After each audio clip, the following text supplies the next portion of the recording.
When actors prepare for a scene, they're given a script. And that script usually is very cleverly written. They're also given directions. Is it a sad scene? They're given the setting. What does it look like? What's the atmosphere like? But still, if I were to read those lines and follow those directions, it would be a lot different than if a great actor would do the exact same thing. And that's because beyond any directions, beyond any script, there is something more that makes art art. Of course, it's the same with music. We're given the notes, we're given dynamics, rhythm, everything, all the directions are there. And still it's up to you to read what's not there to make the story really come alive. So let's explore that today. Okay, let's take a look at the Pathetic Sonata by Beethoven. Okay, so first let's explore if I do nothing except the instructions. I'm only gonna play the notes and the exact dynamics that are there.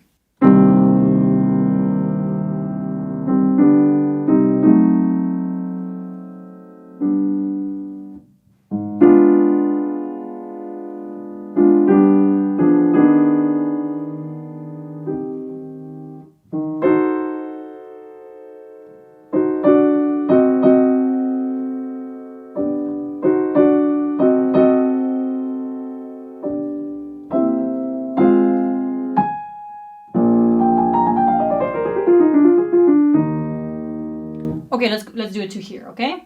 So I did exactly what was written, and still it was so boring, right? I mean, it's beautiful music because Beethoven was genius, but there is so much more to be done here in this first 4 bars. First of all, this is something very common in music, especially Beethoven, by the way. You have this repeated motive, right?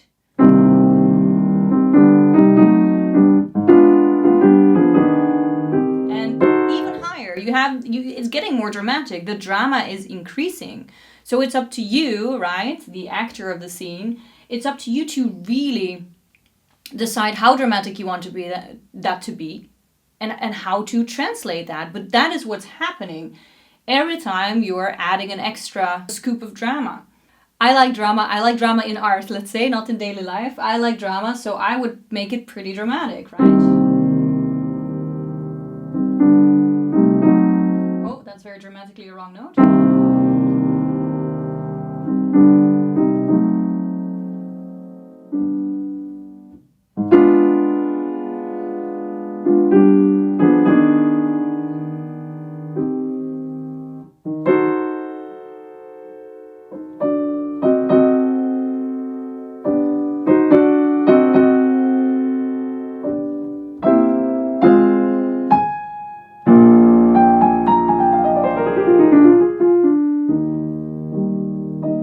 Something like that. It was very rough and definitely not, I definitely didn't like it, but let's say that's a direction, right? That's already a story, a very rough story that needs to be polished. So let's look a little bit further along in the piece, because I would say that this section is also very interesting. If you look at the Allegro molto, right?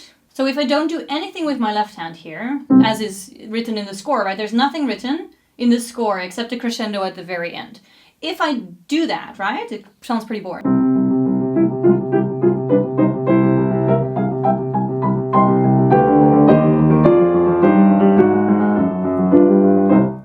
That's what's written.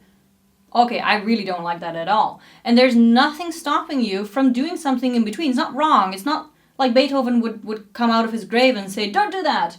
You have to tell your story. You have to add in some more things, right? First of all, I'm going to phrase, and phrasing means we're going to make a little bit of a crescendo and a decrescendo. And I'm also going to add a little bit of waves in my left hand because that's going to create movement. Those are the tools that I'm going to use to make this area more exciting.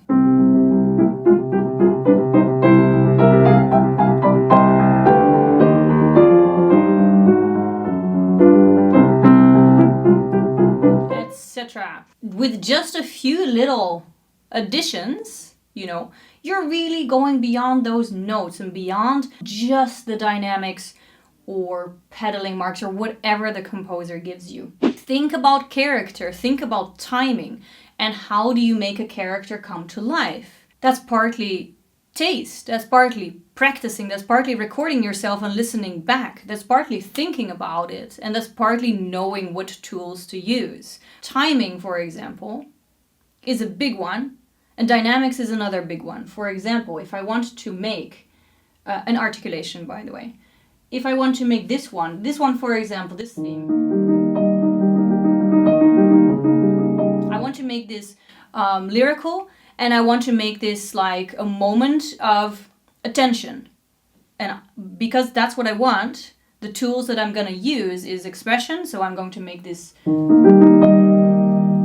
like, if strictly speaking, that note might perhaps not be piano, right? All the rest I'm playing very soft. But this one, standing out a bit, right? Don't be afraid to do that. And also timing, I'm using timing. So I'm slowing down so that the audience, the listener, notices that note. That's how I help it stand out. That's how I help it become a moment like, hey, let's pay attention, what's going to happen? And because of that, the build-up here is going to sound even more exciting because you just gave your audience that moment of, there's something happening here, listen closely.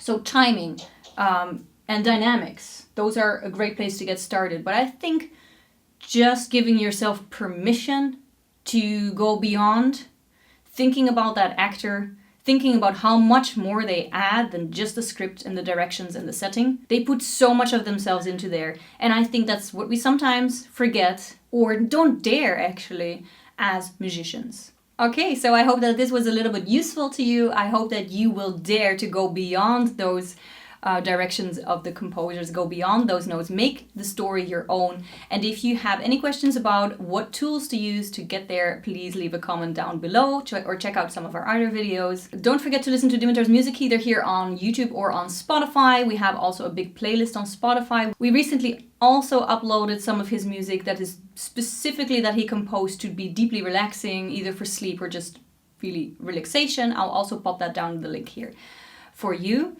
I'm also still asking him to compose some piano duo music for us to play. So if you agree with that, if you also want to see that, leave down a comment below. Maybe we can convince him together to compose something beautiful for four hands. Thank you so much for watching as always, and we will see you next week.